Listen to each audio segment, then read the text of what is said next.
ബഹുമാനപ്പെട്ട കോൺഗ്രസിന്റെ പ്രതിനിധിയും ബഹുമാനപ്പെട്ട ബിജെപിയുടെ പ്രതിനിധിയും സ്ഥാപിക്കുന്നത് ഡോക്ടർ ഹാരിസ് എന്താണ്ട് വലിയ പ്രതിപക്ഷത്തിന്റെ ഭാഗമാണ്. അതുപോലെ മെഡിക്കൽ കോളേജിന്റെ സൂപ്രണ്ടും അതുപോലെ തന്നെ പ്രിൻസിപ്പളും എല്ലാം ഭരണപക്ഷമാണ്. അവർ തമ്മിൽ അങ്ങോട്ടും ഇങ്ങോട്ടും പോരാട്ടമാണ്. അപ്പോൾ അദ്ദേഹത്തെ കുടുക്കാൻ ഇങ്ങനെ നിരന്തരമായിട്ടുള്ള ശ്രമം നടക്കുകയാണെന്ന് ചിത്രീകരിക്കാനാണ് നോക്കുന്നത്. ഒരു ശ്രമവും ഇല്ല. ഡോക്ടർ ഹാരിസ് ഈ ഗവൺമെന്റിന്റെ ഭാഗമാണ്. മെഡിക്കൽ കോളേജിലെ ഏറ്റവും മികച്ച ഡോക്ടറുമാണ്. അദ്ദേഹവുമായി ബന്ധപ്പെട്ടുകൊണ്ട് അദ്ദേഹം തന്നെ പോസ്റ്റ് ചെയ്ത ചില സാഹചര്യങ്ങളുടെ ഭാഗമായി അന്വേഷിക്കാൻ ഒരു കമ്മീഷനെ വെച്ചു. കമ്മീഷൻ അന്വേഷിക്കുന്നു. അത് ചിലപ്പോൾ മൊഴിയെടുക്കലാകാം, മൊഴി എഴുതി വാങ്ങിക്കലാകാം, അങ്ങോട്ടും ഇങ്ങോട്ടും ചോദ്യം ചോദിക്കലാകാം, ചോദ്യം ഉന്നയിക്കലാകാം, മറുപടിയാകാം. അപ്പം അതിലെ സാങ്കേതിക വാക്കൊക്കെ എടുത്തുകൊണ്ടാണ് ബിജെപിയുടെ പ്രതിനിധി ബഹുമാനപ്പെട്ട സുഹൃത്ത് വാദിക്കുന്നത്. കോടതിയിലൊക്കെ ആണെങ്കിൽ ചിലപ്പോൾ ആ വാദത്തിൽ എന്തെങ്കിലും കഴമ്പുണ്ടായേക്കാം. എന്തായാലും ആയിക്കോട്ടെ. നിങ്ങൾ എത്ര പ്രതിപട്ടികയിൽ ഉൾപ്പെടുത്തിയാലും വാദിപ്പട്ടികയിൽ ഉൾപ്പെടുത്തിയാലും ഈ ഗവൺമെന്റിന്റെ ഭാഗമായിട്ടുള്ള ഡോക്ടർ, ആ ഡോക്ടർക്കെതിരെ നടത്തിയ അന്വേഷണം, അതിന്റെ റിപ്പോർട്ടിലെ ശുപാർശ, ആ ശുപാർശയുടെ അടിസ്ഥാനത്തിൽ കൊടുത്ത മെമ്മോ, റൊട്ടീനായിട്ട് കൊടുക്കുന്ന മെമ്മോ, നിയമപ്രകാരമായിട്ടുള്ള മെമ്മോ, അതിന് മറുപടി കിട്ടും. ആ മറുപടിയുടെ അടിസ്ഥാനത്തിലുള്ള ഉചിതമായിട്ടുള്ള മറ്റ് തുടർ നടപടികളുമായിട്ട് ബന്ധപ്പെട്ട് പോകും. പ്രതിപക്ഷത്തിന്റെ ഭാഗമാണെന്ന് പറയില്ല എന്നാണ്. അങ്ങനെ പറഞ്ഞാൽ പിന്നെ ഡോക്ടറേ ഇല്ല. ഇതിൽ നിങ്ങൾക്ക് നിഷേധിക്കാൻ കഴിയാത്ത, പാർട്ടിയുടെ അടക്കം സൈബർ അണികൾക്കടക്കം നിഷേധിക്കാൻ കഴിയാത്ത ഒരു കാര്യം, അദ്ദേഹം പാർട്ടി കുടുംബാംഗമാണ്. അദ്ദേഹത്തിന് പാർട്ടിയുമായി അടുത്ത ബന്ധമുണ്ട്. അദ്ദേഹത്തിന് സർട്ടിഫിക്കറ്റ് കൊടുക്കുന്നത് ആ വകുപ്പിന്റെ മന്ത്രി തന്നെയാണ്. അദ്ദേഹം ചേർന്ന് നിൽക്കുന്നത് ഭരണപക്ഷത്തോടാണ്. തുടങ്ങിയ കാര്യങ്ങൾ ഈ വിവാദം ഉണ്ടായപ്പോൾ പോലും നിലമ്പൂരിലെ എം സ്വരാജിന് എടുക്കാൻ കഴിഞ്ഞ വോട്ടുകൾ രാഷ്ട്രീയ വോട്ടുകളാണ് എന്ന് പറയുന്നതാണ് തൊട്ട് പിന്നിൽ കിടക്കുന്ന പോസ്റ്റ്. അന്ന് പറയുന്നുണ്ടായിരുന്നു പലരും, അതൊരു പക്ഷെ ആര്യടൻ ഷൗക്കത്തുമായി ബന്ധപ്പെട്ടൊരു പോസ്റ്റ് ആയിരുന്നെങ്കിൽ ഡോക്ടർ അഭിമുഖീകരിക്കേണ്ടി വരുന്ന ചോദ്യങ്ങളും മറ്റും നേരെ തിരിച്ചായേനെ എന്നുള്ളത്. അതായത് പ്രതിപക്ഷത്തിന്റെ ഭാഗമാണോ എന്നോ ബിജെപിയുടെ ഭാഗമാണെന്നോ അവർ പോലും ആരോപിക്കില്ല എന്ന് തോന്നുന്നു.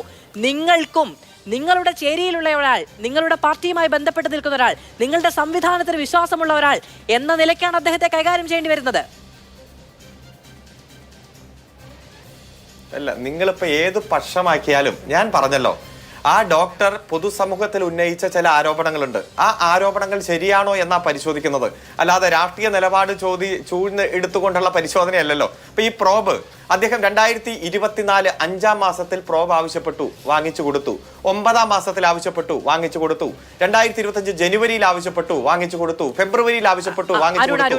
മാർച്ചിൽ ആവശ്യപ്പെട്ടപ്പോഴാണ് പ്രോബിന്റെ വില കൂടി. ഒരു സൂപ്രണ്ടിന്റെ നടത്തിയ വാർത്താ സമ്മേളനവുമായി ബന്ധപ്പെട്ട് നടത്തിയ അന്വേഷണവും അതിന്റെ നിങ്ങൾ ഇത് ശരിയല്ല. നിങ്ങൾ അല്ല അതിന്റെ പ്രശ്നം രണ്ടും രണ്ടാണ് എന്നുള്ളതാണ്. ഇത് ശരിയല്ല. ഞാൻ പറയുമ്പോൾ ഞാനല്ലേ മറുപടി പറയുന്നത്. ഭാഗമായി വന്ന ഒരു പരാമർശത്തിലുള്ള അന്വേഷണമാണ് ഇപ്പോൾ നടന്നത്. അതിലാണ് ഇപ്പോൾ വാർത്താ സമ്മേളനം നടത്തിയത് എന്നുള്ളതാണ്. അങ്ങേക്ക് സ്വാഭാവികമായും പരിഭവം ഉണ്ടാകും എന്നുള്ളത് എനിക്ക് വ്യക്തമായി അറിയാം, കാരണം അതിൽ ഇടപെട്ടു എന്നുള്ളത് കൊണ്ട്. പക്ഷെ രണ്ടും രണ്ടാണ് എന്ന അർത്ഥത്തിൽ തന്നെ അങ്ങ് അതിന് മറുപടി പറയണം. Advocate K Sarankumar.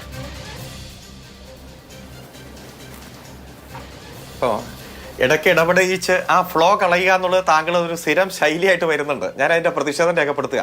എന്തു ആയിക്കോട്ടെ. ഇപ്പൊ ഞാൻ സൂചിപ്പിച്ചു വന്നത്, അത്തരത്തിലൊരു അന്വേഷണം നടത്തുമ്പോൾ ബോധ്യപ്പെട്ട കാര്യം, ആ ബോധ്യപ്പെട്ട കാര്യം എന്താണ്? അവിടെ ഓപ്പറേഷൻ മുടങ്ങി എന്നതായിരുന്നു അദ്ദേഹത്തിന്റെ പോസ്റ്റ്. ഓപ്പറേഷൻ മുടങ്ങിയോ? മുടങ്ങാൻ പറ്റിയ സാഹചര്യമായിരുന്നോ? തൊട്ടടുത്ത യൂണിറ്റിൽ മറ്റൊരു ഡോക്ടർ ഇതേ ഓപ്പറേഷൻ പിറ്റേ ദിവസവും നടത്തി. വേണമെങ്കിൽ ഈ രോഗിയെ ഇദ്ദേഹം ഓപ്പറേഷൻ ഡോക്ടർ ഹാരിസ് ഓപ്പറേഷൻ നടത്തേണ്ട രോഗിയെ അങ്ങോട്ട് കൈമാറാം, അല്ലെങ്കിൽ അവിടുത്തെ പ്രോബ് വാങ്ങിച്ച് ഇവിടെ ഓപ്പറേഷൻ നടത്താം. അങ്ങനെ മുടങ്ങുന്ന ഒരു സാഹചര്യത്തെ ഒഴിവാക്കാൻ അദ്ദേഹത്തിന് കഴിയുമായിരുന്നു. എന്നിട്ടും അദ്ദേഹം ഫേസ്ബുക്ക് പോസ്റ്റ് ഇട്ടു, മുടങ്ങി എന്ന രൂപത്തിൽ. അതൊക്കെയാണ് അന്വേഷിച്ചത്. പിന്നീട് ഇപ്പൊ ഇവിടെ പറയുന്നുണ്ടല്ലോ, ഈ ആരാണ് ഇത് നഷ്ടപ്പെട്ടു, ഇത്തരത്തിലൊരു ഉപകരണം കാണുന്നില്ല എന്ന് പറഞ്ഞത്? ഇതേ ഡോക്ടർ തന്നെയല്ലേ? ഏതെങ്കിലും തരത്തിൽ എക്സ്പീരിയൻസ് ഇല്ലാതെ ഉപയോഗിക്കാതെ മാറ്റിവെച്ചതാണെങ്കിൽ അദ്ദേഹം അങ്ങനെയല്ലേ പറയേണ്ടത്? ഇത് കാണാതെ പോയി, നഷ്ടപ്പെട്ടു, എന്റെ മുന്നിലില്ല, അല്ലെങ്കിൽ എന്റെ കസ്റ്റഡിയിലുള്ള ഹെഡ് ഓഫ് ദി ഡിപ്പാർട്ട്മെന്റിന്റെ കീഴിലുള്ള ഇന്ന ഉപകരണം നഷ്ടപ്പെട്ടു, കാണാനില്ല എന്ന് പറയോ? അദ്ദേഹം തന്നെ പറഞ്ഞു. പിന്നീട് അത് അവിടെ നിന്ന് കിട്ടുകയാണെങ്കിൽ മെയിൻ്റനൻസിന് കൊടുത്തതായിരിക്കാം എന്നതാണ് പറയുന്നത്. മെയിൻ്റനൻസിന് കൊടുക്കുകയാണെങ്കിൽ അതിന് പ്രത്യേക പ്രൊസീജിയർ ഉണ്ട്. കൃത്യമായി അതിന്റെ രജിസ്ട്രിയിൽ എഴുതി അതിന്റെ ഡിപ്പാർട്ട്മെന്റ് ഫയൽ ഓപ്പൺ ചെയ്തിട്ട് മെയിൻ്റനൻസിന് കൊടുക്കുക. അപ്പൊ അതുണ്ടെങ്കിൽ അതിന്റെ രേഖയുണ്ട്. അതൊക്കെ ഹെഡ് ഓഫ് ദി ഡിപ്പാർട്ട്മെന്റ് അറിഞ്ഞില്ല എന്ന് പറയാൻ പറ്റുമോ? പിന്നെ അപ്പൊ അതുമായി ബന്ധപ്പെട്ടുള്ള കാര്യങ്ങളെല്ലാമാണ് ഇപ്പൊ അന്വേഷിച്ചു കൊണ്ടിരിക്കുന്നത്. ഇപ്പൊ അത് മെയിൻ്റനൻസ് കൊടുത്തതാണോ, മാറിയിരുന്നതാണോ, എക്സ്പീരിയൻസ് ഇല്ലാത്തതുകൊണ്ടാണോ? അതിന്റെ റിപ്പോർട്ട് വരട്ടെ. അതിനു മുമ്പ് ഈ ഡോക്ടറെ ക്രൂശിക്കാൻ വേണ്ടി ഗവൺമെന്റ് ശ്രമിക്കുകയാണെന്ന് പറയുമ്പോൾ അതാണ് ഞങ്ങൾ നിഷേധിച്ചത്.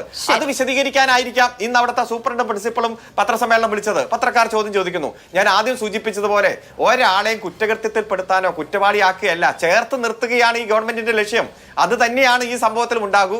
ഇതൊന്നുമല്ല ഇന്ന് ചർച്ച ചെയ്യേണ്ടത്. ട്രംപ് അധിക തീരുവയും ചുങ്കവും ഒക്കെ ചുമത്തി നമ്മുടെ സാമ്പത്തിക മേഖല തകർക്കുന്ന നയം നടപ്പാക്കുമ്പോൾ അത്തരം വിഷയങ്ങളൊക്കെ ഒരുപാട് ചർച്ച ചെയ്യാനുള്ളപ്പോഴാണ് നിങ്ങളുടെ പ്രയോറിറ്റിയാണ്, നിങ്ങൾക്ക് പ്രൊറോഗേറ്റീവ് ആണ്, നിങ്ങൾക്ക് ഇഷ്ടമുള്ള ചർച്ച വയ്ക്കാം. അപ്പോൾ ഇതൊക്കെയാണ് ചർച്ച ചെയ്യേണ്ടതെന്നാണ് സൂചിപ്പിച്ചത്. ശരി, നമ്മൾ ഈ ഓരോ ദിവസങ്ങളിൽ എടുക്കുന്ന വിഷയത്തെക്കുറിച്ച് വിവിധ രാഷ്ട്രീയ പാർട്ടികൾക്ക് സ്വാഭാവികമായും ചില എതിർപ്പുകളൊക്കെ ഉണ്ടായിരിക്കും. ആ രാഷ്ട്രീയ പാർട്ടികളുടെ ഇഷ്ടവും അനിഷ്ടവും അനുസരിച്ച് വിഷയം തീരുമാനിക്കാനുള്ള ഒരു സംവിധാനം നിലവിലില്ലാത്തതിനാൽ ഞാൻ അതിൽ ഖേദം പ്രകടിപ്പിക്കുന്നു.